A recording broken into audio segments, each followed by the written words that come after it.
back to another episode of the Wedding Chronicles. I'm Laura Callahan. I'm Tanya Bennett. And today we've got a really interesting topic, which I'm going to pass over to Tanya to share with us.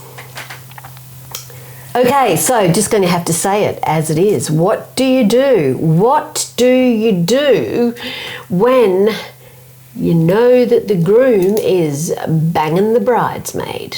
Yep. Yes. I know, right? I said it. It's out. Banging the bridesmaid. So, oh my gosh. Sorry, so wait. You know that the groom is intimate with a bridesmaid? Or that there is something happening. Does the bride know? No. Do others know?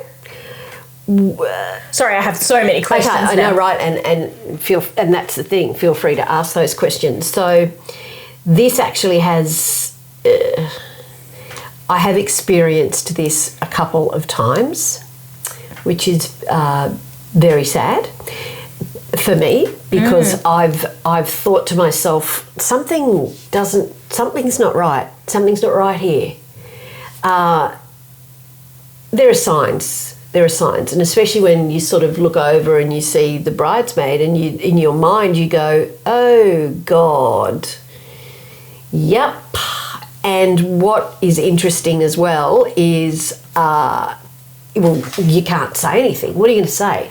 Oh, excuse me, are you actually banging the bridesmaid? Well, you can't say that, can you? No. But there's that feeling, and it's horrible. It's just absolutely horrible. So at one of these particular weddings, it was actually after the wedding that the photographer came up to me, and the words were, "Did you see what I saw?" And I was like, "What do you mean? What do you mean?" Because you don't want to be the first to say it. No.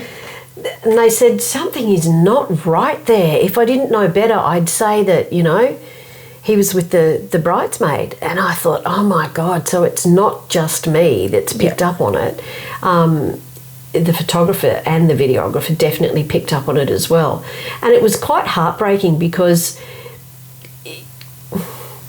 he's obviously gone ahead with this because maybe he felt like he couldn't get out of it. And I remember at the rehearsal the day before, I did say to him, I said, "Are you okay? Like, is everything all right?" He said, yeah, it's just a lot going on. So it's not my place to sort of step in and go, I'm your counsellor, do you want to talk about this, are you doing what I think you're doing? Like, you can't go there. But it's hard, it's really hard for us, it was for me as a celebrant, and like I've said, I've witnessed it twice. So what do you do in that situation? Well, you can't say anything. What am I going to do? What am I going to do? Turn around and say to the bride, pull her aside and go, "Listen, I have these thoughts, I have these vibes, and I think this might be happening." Yeah, it was horrible. No, it's kind of like, I'm putting it down to the fact of, if I've not that I've known, but if you've been told by somebody that your friend's boyfriend has been cheating on them, do you know, and do you approach them, and do you tell them? Well, you can't. It depends on how well do you know the friend. Well, the friend, the friend. But we're in a professional, in a professional role. In a professional role, like in a friendship role, you really, if you're a good friend, you really do need to let them know. But in a professional role, it's like we can't do anything. So, really, really sticky topic. Actually, really sticky topic. Would I have done anything different? I don't think so, because I can't really do anything different. But I did find out down the track when I worked with this photographer again that in fact it was all true. Oh wow. And they split up. I don't know if they're married again to other people. I've got no idea. But I was thinking, if I'm feeling this and if I'm picking up on this, other people must be as well. Yeah. Yeah. So what would you then say to another celebrant if they came across a similar situation? What advice would you give them? Well, I don't know.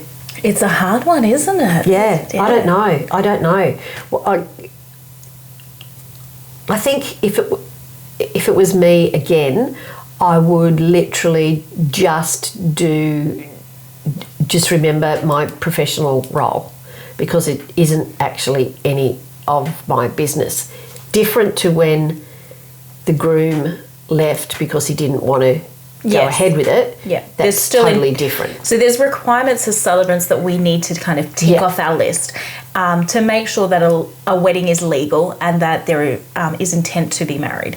And one of those is that intention to be married and the want to be married. So if both couples are coming in saying we want to be married, legally they are okay to then be married. And that's why I'm just chucking it out there. That's why it's also important that a celebrant before a ceremony actually sees each couple. So whether a celebrant greets the bride at the car or greets the groom before they come out to be on display of everybody in the ceremony, we need to make sure that there is intention, that there is want, and that they still want to be married to one another.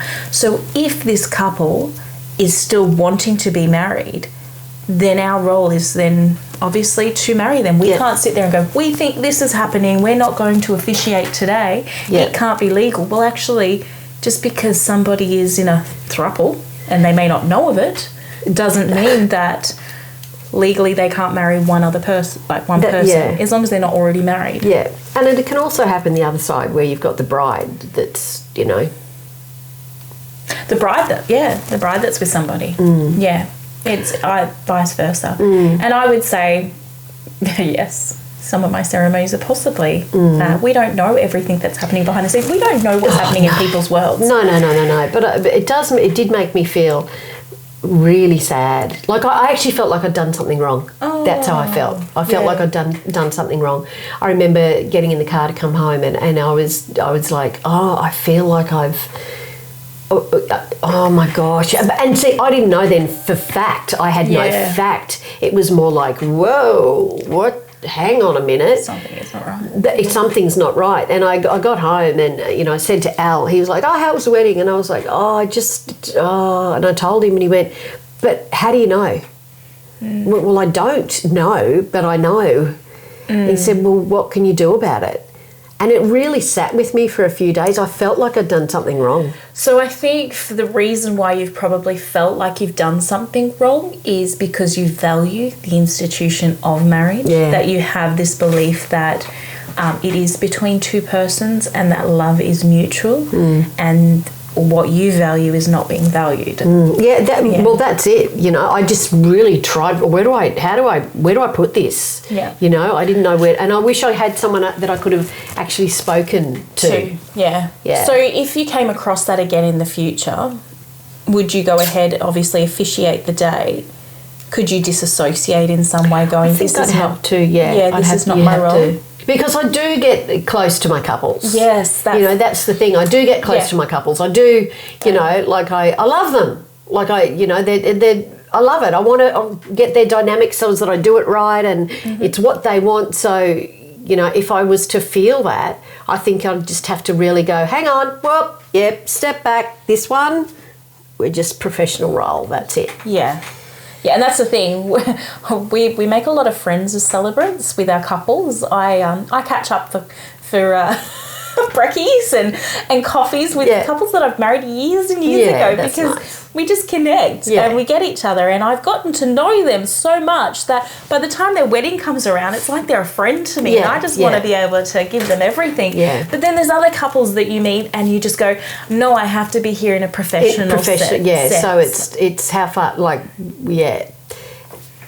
do you... And there are some couples too that they're like, no, we don't want to be a friend. You're just there to do the wedding. That's sweet.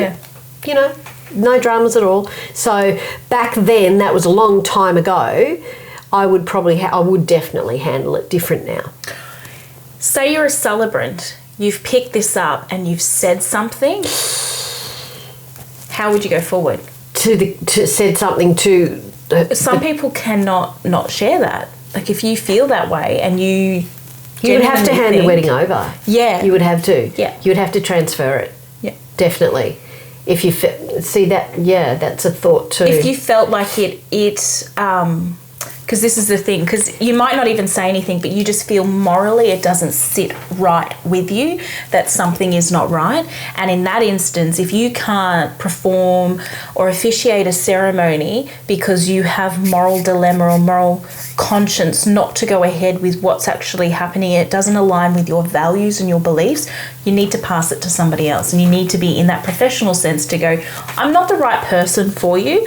I'm going to refer you to somebody that I think who will be able to do a really good job for your day. And that's a can of worms, because they'll go, well, why not? Why don't you think? Like, if you've said something to them, imagine that though, you've said something to them, look, I just don't feel like this is right, or I'm not the right celebrant for you, blah, blah, blah, blah, blah. But have you ever had to say that to a couple in the past? Yeah. Yep, and I've had to say it as well, and you just have to... You have to be professional. You don't have to give a reason. You just say, look, we're not the right fit. I don't think I can do the best job for you. I think this person's going to be better. And that other person may have no problem with it. It's a hard one, because then they can put in a complaint. That you didn't perform their day. No, that's like they can put in a complaint against you because, well, we felt that she was the right person for us. She pulled the pin. Can they though? I think so. For that reason? I don't know. I think so. Oh, there you go. There's a question. Yeah, if you're a celebrant that knows, DM us and let us know. I think in that instance there wouldn't be any sort of write-up, because there are celebrants who morally will not marry a couple who are same-sex, because that is their belief that is not the case or not right. That's true. So in that instance, wouldn't every one of those celebrants who does that be written up? Obviously they wouldn't be promoting and they wouldn't be engaging with couples, but if a couple came to them that were same sex and said, look, we really want you to be our celebrant, and they went, oh no, I can't, I won't, wouldn't they be written up? Oh yeah, you would think. So in that instance, I believe that if there's a personal value that aren't aligning, then it should be fine to step away and go. And I think if you're a professional about it and you share the information in a way that shows you really care, that you want them to have a great experience and day, and that you just can't deliver that, you don't have to tell them why. True. Yeah. So I think that's where. And that's really bad when I just went banging the bridesmaid. Like it could be anyone. Like honestly, how are you to know? Like really, like how are you to know? It doesn't have to be a bridal party member. It could be like you hear some stories, that the bride was caught in the bathrooms with the best man the night of like. There's some stories out there that you go no, but they are true. So far out. Yeah. Or can we annul the wedding? Mm-hmm. I caught my husband with such and such. Yep. So I've had that before. Have you? Yeah. So I've had a bride message me the morning after their wedding. So this is back in the day where we obviously had to send everything in via mail. So no online sort of submission of legal paperwork. The olden days. Horse and cart. I'm not that old. I am. But the bride has called me. She actually sent me a message and she said, have you submitted the documents or have you posted them? Because I obviously talked through how it's going to be submitted. And I said, no, not yet. She said, can you hold off from sending that in? XXXXY happened, and I don't know if I want to go ahead with this.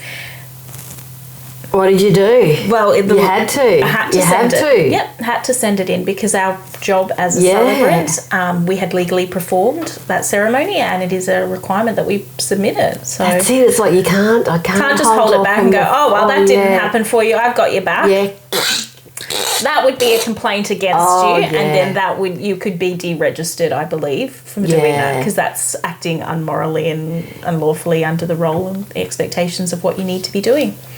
Yeah, that's hard though, because again, it's like we had to by law send them in, but you would have been feeling, Oh, yeah. Oh, you don't walk away going, that was the best wedding. I can't wait to share photos from that day.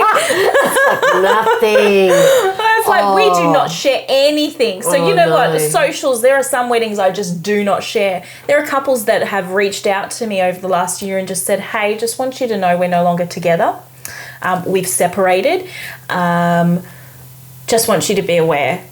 Yeah. So in those instances, it's like, well, we will not be sharing photos. I won't be sharing like happy anniversary sort of stuff. Like I won't be sharing those But unless details. you're told, you don't really. You don't know. You don't know really. So please don't reach out to me. 3 days later, can't share anything anymore. Oh gosh, social media's wiped. Yeah, wipe it. This did not happen. I was not there. Oh wow, that's a little bit of a can of worms, that one, wasn't it? Yeah. It's an interesting topic. And I think it can be really relatable in other areas. So it's not just you pick up something happening in the ceremony, but you can also see from a legal point of view whether you can go ahead with the ceremony, whether your values and beliefs align, and in some ways how you can approach that if they don't, and slowly back away from a situation that you don't feel comfortable. Yeah. And it's down to that comfortability. Yeah, hand it over. Because, you know what, this is totally off topic and we didn't even discuss this, but as celebrants, there's a risk of safety too when it comes down to what we do and how we do it. Honestly, most of the time, we're meeting people for the first time through messages, through emails, or through phone calls. And we want to make sure that we're in an environment that's very safe and that we're looked after. And we don't have a buddy to come with us. It's just us on our own. I don't invite people into my home for that reason, because I don't want to. This is my safe space, my sanctuary. This is where my family is and my kids are. But you have an office that if you had to, if I had to, I could. Yeah. I prefer to meet couples in spaces like cafes or a coffee shop or a restaurant. We go out and we meet. But then there are times where it's like, no, I'll meet you at your house. That's no problem. And then you start to question the safety of how you do things and how you operate. So when it comes to situations when you're trying to explain that morally it may not reach and it might not work, think about your safety as well at the same time. It's a highly emotional and emotive environment, a wedding. So maybe an email or a phone call could be more appropriate than in face-to-face. Zoom.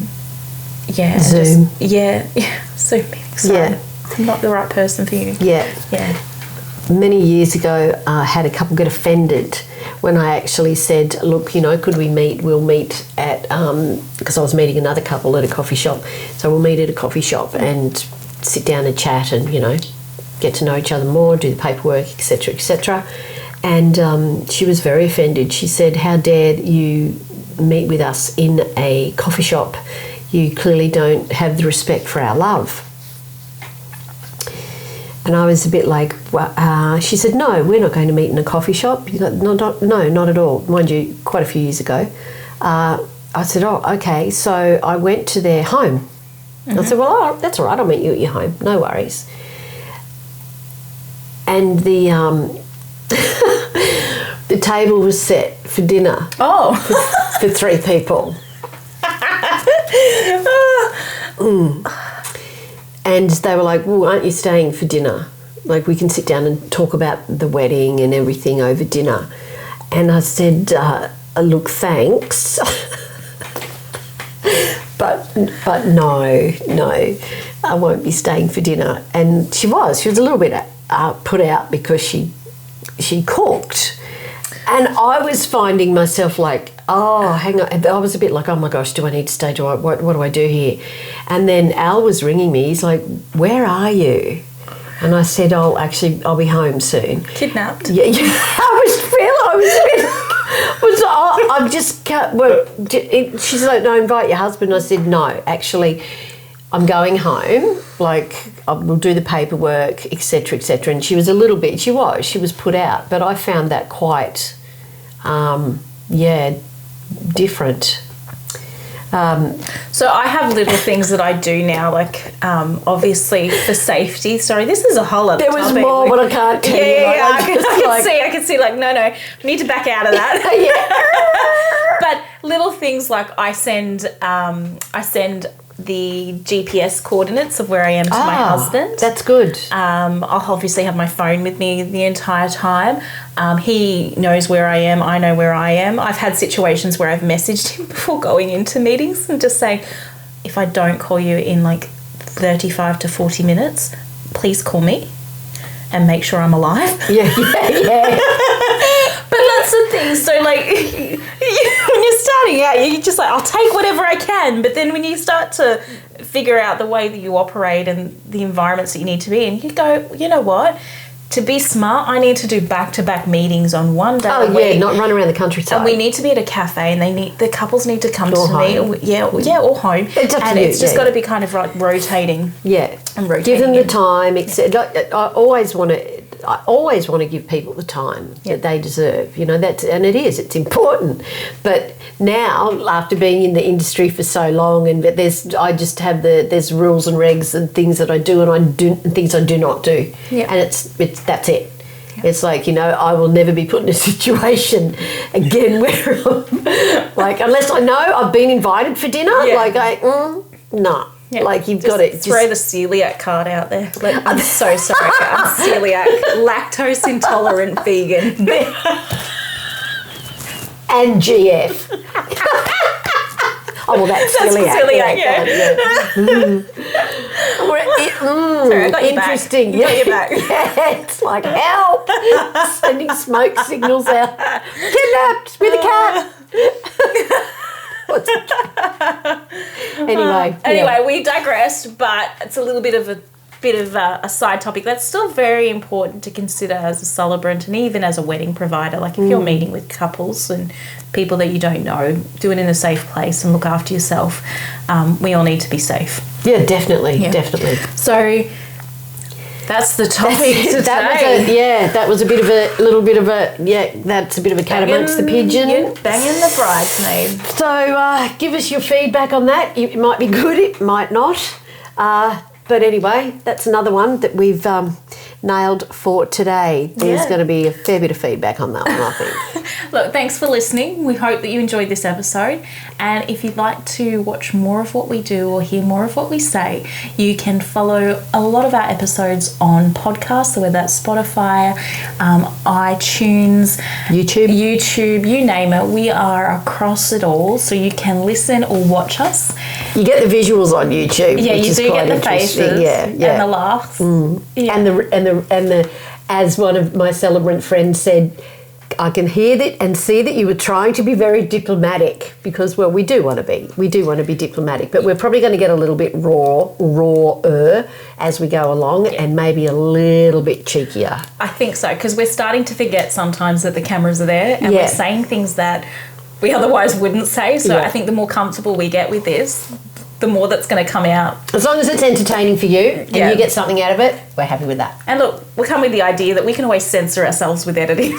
Yeah. So just put it out there. Yeah, exactly. Yeah. It's fun anyway. So until next time, ciao for now. Thanks for watching Bye. and listening. Bye.